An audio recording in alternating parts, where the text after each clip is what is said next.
Vendredi 4 août, donc NFP 14h30, earning, rien d'important.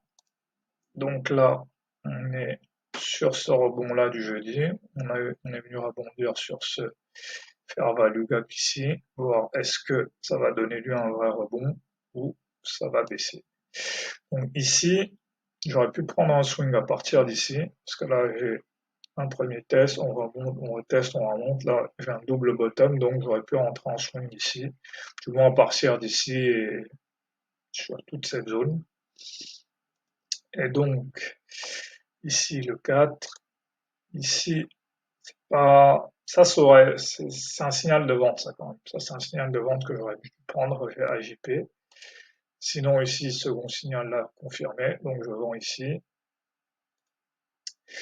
On arrive ici, j'avoue que là c'était un peu compliqué parce que là j'avais pas le RR de 1, mais j'aurais quand même dû sortir au moins la moitié ici. Mon RR de 1 était par là. Là, le reversal, oui, point important. En fait, à partir d'ici, ma grille de lecture du marché, ça va être rejet AJP. Donc rejet AJP, ça veut dire que le plus probable maintenant, c'est que le marché soit baisse, soit finisse dans un range. Donc voilà, j'achète ici. J'aurais pu acheter ici pour target de venir retester ici. Donc là, hésitation, hésitation. Là,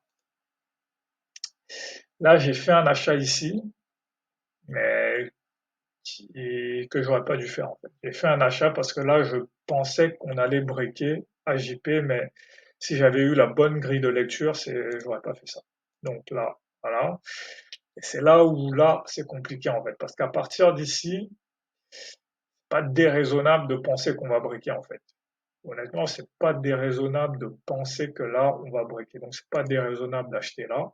Ici, peut-être pas, mais cette, cette petite zone-ci, c'est pas déraisonnable d'acheter. Mais faut garder à l'esprit que ça reste un scalp. Le plus probable reste le reversal en fait.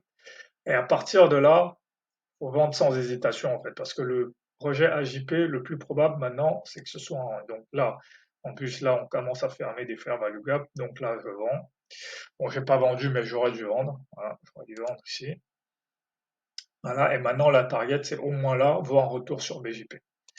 Donc là, vente, vente, vente, vente. Voilà. En fait, c'est pas une journée compliquée. Pas une journée compliquée si j'utilise cette notion de grille de lecture. Voilà, si ma grille de lecture, c'est j'ai eu un rejet AJP à l'open, le plus probable, c'est qu'on va terminer dans un range, ou alors sur une baisse. En fait, ça, je peux acheter ici, mais en me disant, ça reste un scalp. Voilà. Donc, je peux acheter ici en me disant, voilà, c'est pas impossible. Dans un rejet AJP, on peut avoir un range qui va retester le plus haut, voire une déviation. Mais ce que j'attends vraiment, c'est cette baisse-là pour aller chercher BJP.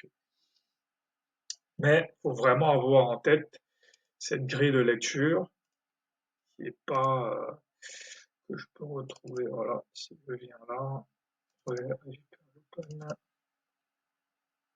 voilà, faut vraiment avoir en tête ces éléments-là, en fait, que la majorité du temps, quand on a un AGP, baisse, baisse, ici, nous sur une hausse, range, baisse, baisse, mais le range commence très tardivement, donc on n'est pas dans ce cas de figure, on est plus dans ce cas de figure, baisse, ici, voilà, hausse, baisse, dès qu'on revient, on repart à la baisse. Donc voilà, en fait, c'est vraiment avoir cette grille de lecture de probabilité de se dire le plus probable, c'est soit on baisse, et si on baisse pas directement, c'est soit un triangle, voilà, un triangle comme ça, voilà, soit un triangle, soit on va revenir tester, on va repartir à la baisse. Et donc c'est vraiment de se dire c'est quoi le plus probable, pas ce que je m'imagine possible en fait. C'est vraiment ça qui est difficile dans ce genre de moment parce que là, on a une hausse de 16h15 à 18h30, quasiment 2 heures de hausse, donc il y a un moment où on commence à avoir des doutes, mais il faut juste garder en tête les probabilités et se dire que même si on a 2 heures de hausse, le plus probable reste quand même que quand on va venir dans cette zone, on peut avoir une déviation, mais on va repartir à la baisse.